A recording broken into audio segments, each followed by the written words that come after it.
प्रिय बच्चों, कल 31 अक्टूबर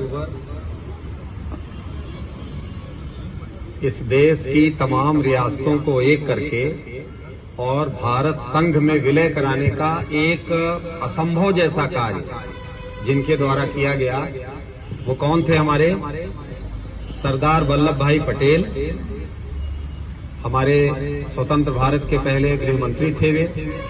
और जब अंग्रेजों ने हमें आजादी दी, यहां से गए, तो उनका ये कहना था कि इतनी रियासतें हैं यहाँ पर, इनको एक करके और एक भारत एक राष्ट्र ऐसा हिंदुस्तान के लोगों के लिए संभव नहीं होगा, ऐसा वो उम्मीद कर रहे थे।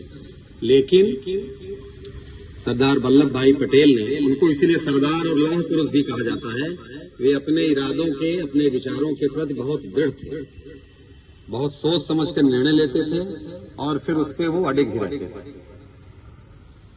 उनके विशेष प्रयास से जितनी रियासतें उस समय थी, 550 से ज्यादा रियासतें उस समय थी यहाँ पर, छोटी बड़ी मिला करके, और उन्होंने बड़ी सूझबूझ के साथ सबका विलय किया। भारत संघ का निर्माण हुआ, भारत का अपना संविधान लागू हो सका और आज हम लोग एक स्वतंत्र और संप्रभु राष्ट्र के रूप में पूरे विश्व में बड़े सम्मान से हमें देखा जा रहा है। बहुत सारी वजहें, आज हम लोग बहुत अच्छा कर रहे हैं हर फील्ड में, लेकिन वो शुरू का काम, उसके लिए याद किया जाना ऐसे लोगों को बड़ा जरूरी है। हम लोगों की अपनी भी ये ड्यूटी है, अपना दायित्व है कि हम लोग ये करें, लेकिन अगर सरकार की ओर से कहा जाता है तब तो फिर हमको करना ही चाहिए उस खास मौके पर। तो हम लोगों ने इसलिए किसको याद किया शपथ लेकर राष्ट्रीय एकता की? इस देश के पहले गृह मंत्री सरदार वल्लभ भाई पटेल को। क्यों याद किया उनको?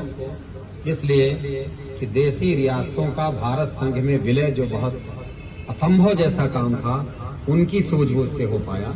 इसके लिए हम उनके प्रति कृतज्ञता ज्ञापित करते हैं, उनका पुण्य स्मरण करते हैं, उनको श्रद्धांजलि देते हैं और जो प्रयास उन्होंने राष्ट्रीय एकता के लिए किया, उसके लिए हम लोग कृत संकल्पित हैं। हम सभी का उसमें योगदान होना चाहिए। ये देश एक रहे और श्रेष्ठ बने।